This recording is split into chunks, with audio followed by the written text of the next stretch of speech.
গত 8ই ফেব্রুয়ারি 2025 তারিখ হতে অপারেশন ডেভিল হান্ট অভিযান পরিচালনা শুরু হতো। ফৌজদারি অপরাধে সম্পৃক্ত ফ্যাসিস্ট ও তাদের দূষররা অর্থ পাচারকারী, লুণ্ঠনকারী, ষড়যন্ত্রকারী, দুষ্কৃতিকারী, রাষ্ট্রদ্রোহী, দুদকের মামলায় আসামিদের আইনের আওতায় আনার জন্য সরকার কাজ করে যাচ্ছে। আমরা কোনো অপরাধীকে রাস্তায়, বাজারে, মাঠে, ময়দানে, রাজপথে দেখতে চাই না। ফ্যাসিবাদ বিদায় নিয়েছে, কিন্তু তাদের দোসররা দেশে বিদেশ সরকারের বিরুদ্ধে নানা ধরনের ষড়যন্ত্র চালিয়ে যাচ্ছে। সম্মানিত উপস্থিতি, আপনারা অবগতি আছেন যে তারা এদেশে জনগণের সম্পদ অন্যায়ভাবে লুট করে অঢেল সম্পদের মালিক হয়েছে। নাগরিকদের যারাই তাদের অন্যায়ের বিরুদ্ধে সোচ্চার হয়েছে সে সকল বিরোধীদের দেশদ্রোহী আখ্যা দিয়ে অন্যায়ভাবে মামলা হামলা দিয়ে হেনস্থা করেছে। গণমাধ্যম দখল ও নিয়ন্ত্রণ করে, মানবাধিকার সংস্থাগুলোকে শায়েস্তা করে, অনুগত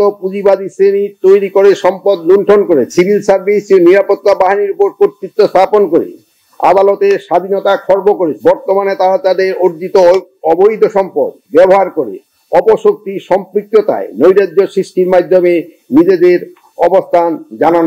আপনারা জানেন যে জুলাই অগাস্ট হত্যাকাণ্ডের সাথে সরাসরি জড়িত সন্ত্রাসী, নরহত্যায় জড়িত বিশেষ হেলমেট বাহিনী, ফৌজদারি অপরাধে সম্পৃক্ত ফ্যাসিস্ট ও তাদের দূষররা অর্থ পাচারকারী, লুণ্ঠনকারী, ষড়যন্ত্রকারী, দুষ্কৃতিকারী, রাষ্ট্রদ্রোহী, দুদকের মামলায় আসামিদের আইনের আওতায় আনার জন্য সরকার কাজ করে যাচ্ছে। সরকারের পুলিশ বাহিনী, র্যাপিড অ্যাকশন ব্যাটালিয়ন, সশস্ত্র বাহিনীর সদস্যরা আইনি প্রক্রিয়ায় এই সকল অপরাধীকে উল্লেখযোগ্য পরিমাণ গ্রেপ্তার করে। এই প্রক্রিয়া অব্যাহত রয়েছে। সারা দেশে অস্থিরতা সৃষ্টির অপতৎপরতাকারী তাদের সহযোগীদের আইনের আওতায় আনার লক্ষ্যে স্বরাষ্ট্র মন্ত্রণালয়ের আওতায় আইন শৃঙ্খলা রক্ষাকারী বাহিনী নিয়োজিত বাহিনী সমূহের সমন্বয়ে গত 8ই ফেব্রুয়ারি 2025 তারিখ হতে অপারেশন ডেভিল হান্ট অভিযান পরিচালনা শুরু হচ্ছে। স্বরাষ্ট্র মন্ত্রণালয় হতে সারা দেশে অভিযান সংশ্লিষ্টদের সামগ্রিক কার্যক্রম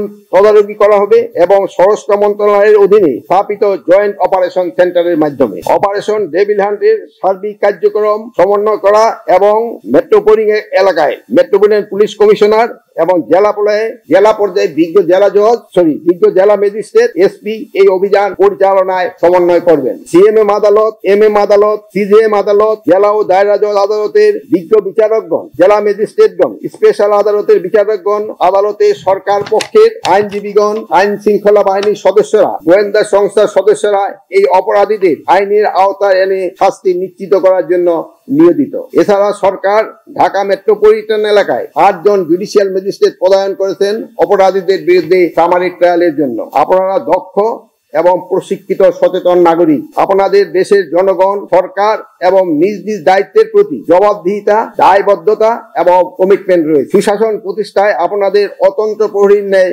ভূমিকা পালন করা দরকার। আমরা কোনো অপরাধীকে রাস্তায়, বাজারে, মাঠে, ময়দানে, রাজপথে দেখতে চাই না। প্রত্যেক অপরাধীকে আইনের আওতায় আনতে হবে, তাদের বিচার নিশ্চিত করতে হবে। আমি আইন শৃঙ্খলা বাহিনীকে আরো তৎপর হতে বলবো।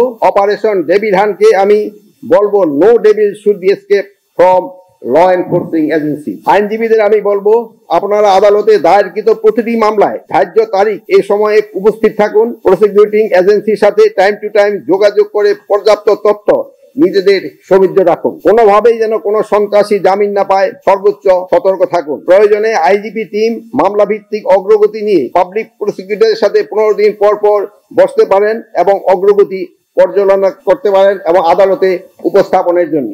আমরা দেখেছি রাজনৈতিক বিরোধী নির্ধারণের জন্য বিগত ফ্যাসিস্ট সরকার হাজার হাজার মামলা নিরীহ নিষ্পাপ সাধারণ মানুষকে বিচারের মাধ্যমে বছরের পর জেল আটক রেখেছে, নিষ্পাপ মানুষকে সশ্রম কারাদণ্ড দিয়েছে। এই অন্যায় আচরণ বিচার হয়তো একদিন হবে, কিন্তু ফ্যাসিস্ট সন্ত্রাসী মানুষদের বুকে গুলি করে ঝাঁঝাকারী হেলমেট বাহিনী, দুষ্কৃতিকারী, উস্কানিদাতা, জনগণের ভয় ভীতি প্রদর্শনকারী, দুর্নীতিবাজ গ্রেপ্তার করে আদালতে যাবে আর তথ্যের সীমাবদ্ধতা কিংবা এজেন্সির ব্যর্থতার কারণে জামিন হয়ে পুনরায় অপরাধে জড়িত পড়বে, এটা কোনোভাবেই কাম্য নয়। আমি বিশ্বাস করি দেশের শান্তি শৃঙ্খলা বজায় রাখার লক্ষ্যে আইনি কাঠামোর মাধ্যমে বিজ্ঞ বিচারক বিভাগ এবং দক্ষ পুলিশ, বিজ্ঞ আইনজীবীদের আন্তঃসমন্বয় প্রক্রিয়ায় সন্ত্রাসীদের মূলোৎপাটন করা সম্ভব। পরিশেষে আজকের এই ওয়ার্কশপে সাফল্য কামনা করে আমার বক্তব্য শেষ করছি। আল্লাহ হাফিজ।